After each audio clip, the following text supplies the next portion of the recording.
9 years. That's how long it's been since an American president last visited China. 9 years of trade war, a pandemic, a complete breakdown in normal communication, and now Trump is flying to Beijing, May 14th and 15th. I study political cycles, and today we are looking at the structure of these two specific days, not what the media will say before or after the summit, but the actual mechanism and how those days are built. Let's start with May 14th, day 1. Trump lands in Beijing, and by diplomatic protocol, Xi Jinping will host a state dinner that same evening. In diplomatic history, it's precisely these informal dinners where the sharpest issues actually get resolved. In 1972, Nixon reached his understanding with Mao not at the formal negotiation table, but over food, when the protocol relaxed slightly and both men could speak without a script. Now, every cyclical indicator for May 14th points to the same thing. Trump will be in his best form. Transiting Venus supports his natal Sun, a planet that in his chart sits directly in the house of career and power. And in plain language, that means Trump will walk into the room as a man who genuinely believes he's already won before anyone sits down. Xi Jinping on that same day is the complete opposite. May 14th is a day of enormous internal pressure for him because the transit Sun creates a tense aspect with his natal Pluto, a position that in political cycle astrology reads as a feeling cornered by circumstances you don't fully control. China has been quietly managing serious structural economic problems for the past year, and the Hormuz crisis hit Beijing harder than anyone else because in 2025 over 80% of all Iranian oil exports went to China. A closed trade is a direct blow to the country's energy supply. On top of that, in long-term cycles, China entered a difficult 3-year period of serious risks and pressure about a year ago, and that backdrop hasn't gone anywhere. The picture on day 1. Trump is loud, confident, riding his wave. She is quiet, calculating, and under pressure. Then May 15th arrives, and here the situation starts turning in a completely different direction.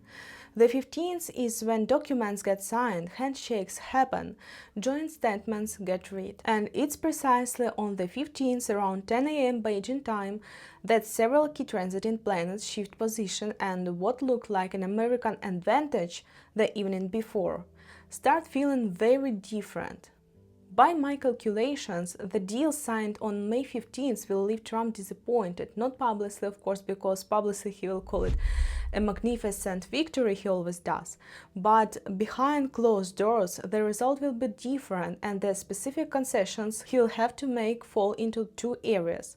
The first is energy. Oil and gas prices are a direct threat to Trump heading into the 2026 midterms, and if there is any way to give Americans relief at the pump before November, he will pay for it. In the U.S. horoscope, the new moon on May 16th has a positive effect on the liquid resources sector, suggesting some movement on oil and gas will indeed materialize, at least on paper, and Americans may feel a short wave of cautious optimism, because then comes the next wave of economic destabilization in the US. The second area of concessions is geopolitical influence, and this is where it gets really interesting. The 12th house in the horoscope is the house of secrets, losses, and distant lands. This points to 3 scenarios that may play out simultaneously. First, a concession of influence over distant countries. Second, a major expenditure leading to economic losses for the US. Third, part of what gets agreed on May 15th will likely never enter the public domain at all. This isn't unique to this negotiation. It's an absolute norm for summits at this level. In 1945 at Yalta, Roosevelt made concessions to Stalin that the American public didn't learn about until many years after his death. And every major deal historically has a visible part and one that's deliberately kept in the shadows. Now Xi Jinping's position, and here is the real paradox. Xi will make far more concrete and painful concessions than most analysts currently expect. In trade, in import-export dynamics, in his position within international coalitions. And it's precisely Saturn in the 9th house of diplomacy that will force him to take this step, to give up something that genuinely matters to China. But at the same time, Xi exits this negotiation with a stronger position on the world stage than he entered with, because the 12th house in China's horoscope works in a completely different way than in Trump's. China gains influence precisely where the US loses it, through investment arrangements and relationships with third countries, or a strengthening of Chinese influence over third countries that don't make headlines. For China, these negotiations are something like a breath of fresh air in the middle of a difficult 3-year transit. In the end, both leaders will concede, both will gain something, but the character of those gains is completely different. Trump enters with enormous confidence and exits with less than he planned, though possibly with something concrete on energy he can sell domestically. Xi enters under pressure and exits with a strategic strengthening of his long-term position. And most of the real substance of these 2 days won't be visible right away.